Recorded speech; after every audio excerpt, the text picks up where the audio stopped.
हल्ली शेती करणं मुश्किल झालंय, त्यामुळे अनेक जण शेतीला बगल देत नवी सांगड घालण्याचा प्रयत्न करताना दिसत आहेत. त्याचबरोबर शेतीला पूरक व्यवसायाची जोड देऊन शेती फुलवली जात आहे. असाच जळगावच्या एका केळी उत्पादक शेतकऱ्याने केळीवर प्रयोग करत केळीपासून तब्बल 6 उत्पादनं तयार केलीत. विशेष म्हणजे या शेतकऱ्याने केळीपासून बिस्किटे बनवण्याचा प्रयोग केला आहे. आता या उत्पादनाला पेटंट सुद्धा मिळाले.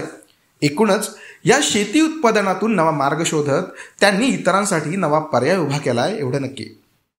तसा जळगाव जिल्हा कापूस आणि केळीसाठी प्रसिद्ध, त्यामुळे केळी लागवड मोठ्या संख्येने होते. मात्र अनेकदा कवडीमोल भावातच केळी विक्री करावी लागत असल्याचं शेतकरी सांगतात.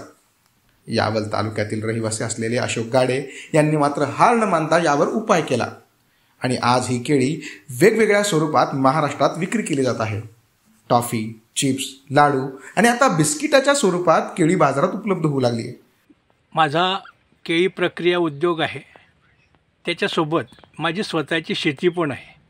माझ्या शेतीमध्ये मी ऑर्गॅनिक पद्धतीनं करतो आणि ऑर्गॅनिक पद्धतीत माझे सगळे उत्पादन मी शेतीचं घेतो. केळी पण त्यातला एक भाग आहे. या केळीचा उपयोग मी केळी प्रक्रिया करण्यासाठी करतो आणि केळी प्रक्रिया करून मी त्याच्यात केळीचं बिस्किट, केळीपासून चॉकलेट, केळीपासून पापड, लाडू, चिप्स, चिवडा, पीठ, शेव, असे जाम, जेली असे जवळपास 8-10 प्रकारचे पदार्थ मी बनवतो आणि ते मार्केटमध्ये विकतो. या केळीसाठी ऑर्गॅनिक केळी म्हणजे केळीच्या प्रक्रियेसाठी लागणारा कच्चा माल जो आहे त्याच्यासाठी आम्ही 50 शेतकरी एकत्र जमलेलो आहोत आणि हे 50 शेतकऱ्यांना 50 शेतकरी नित्यनियमाने आम्हाला माल देत असतात. याबरोबर आम्ही शेतकऱ्यांना मार्केट रेटपेक्षा 25% भाव जास्त देतो आणि त्याच्यामुळे शेतकऱ्याला येणारं जे नुकसान आहे ते नुकसान कमी होतं किंवा ते भरून निघतं आणि शेतकरी खुश राहतो. शेतकरी चांगला माल देतो, त्याच्यामुळे ग्राहकालाही चांगला माल मिळतो आणि सदा सर्वदा सर्वोत्तम या प्रिन्सिपलने आम्ही हा माल विकत असतो. गडे यांनी ही उत्पादनं केळीपासून तयार करण्याचा उद्योग सुरू करत इतरांच्या हाताला देखील काम दिलं आहे. गेल्या 18 वर्षापासून केळीचे उत्पादन घेतो. केळीचे उत्पादन जेव्हा जास्त प्रमाणात येते त्यावेळेला मार्केटमध्ये बाजारभाव तुटलेले असतात आणि त्यामुळे शेतकऱ्याचे आर्थिक नुकसान फार होते. नैसर्गिक आपत्तीमुळे, वादळ वाऱ्यामुळे, उन्हामुळे केळीचे फार नुकसान होते.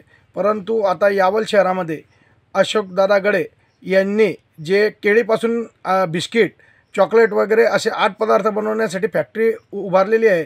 तर त्यांच्याशी आम्ही 50 ते 60 शेतकरी जुळून त्यांना आम्ही आमचा माल पुरवतो. त्यामुळे ते आम्हाला नेहमी मार्केट भावापेक्षा 25% जादा मार्केट भाव देत असतात. त्यामुळे आमचे जे होणारे आर्थिक नुकसान आहे ते आता कमी प्रमाणात होत आहे आणि त्यांच्यापासून आम्हाला बराचसा फायदा होत आहे. त्यांचे प्रोडक्ट जे आहेत ते अतिउत्तम असून ते सर्व शेतकऱ्यांच्या फायद्याचे आहेत. ही सर्व आमची रसायनमुक्त आहे. आम्ही कोणत्याही प्रकारचा त्याच्यात रासायनिक खताचा वापर करत नाही किंवा त्याच्यावर शिंपडत नाही काहीच. आणि हे जे केळी आहे हे ते अशोकदादाकडे आमच्याकडून नेहमी खरेदी करतात. ते केव्हाही असा भाव पाडून मागत नाही. एप्रिल 2023 केंद्र सरकारने त्यांना त्यांच्या केळीच्या बिस्किटांचं पेटंट दिलं. त्यामुळे एक प्रकारे केळीपासून नाविन्यपूर्ण स्वरूपात बिस्किटे बनवण्याचा निर्णय गडे यांच्यासह अनेक शेतकऱ्यांच्या फायद्याचा ठरला आहे. विशेष म्हणजे 2010 पासून त्यांनी केळीवर प्रक्रिया करून इतर पदार्थ बनवायला सुरुवात केली. मात्र त्यांच्या बिस्किट बनवण्याच्या प्रयोगाला तब्बल 9 वर्ष लागली. परंतु आता हा प्रयोग सफल झाल्यानंतर अशोक यांना भरघोस नफा मिळत आहे. तसेच केळीचा पुरवठा करणाऱ्या इतर शेतकऱ्यांना देखील यातून चांगला नफा मिळत आहे. कशी वाटली तुम्हाला ही यशोगाथा? आम्हाला कमेंट करून नक्की सांगा.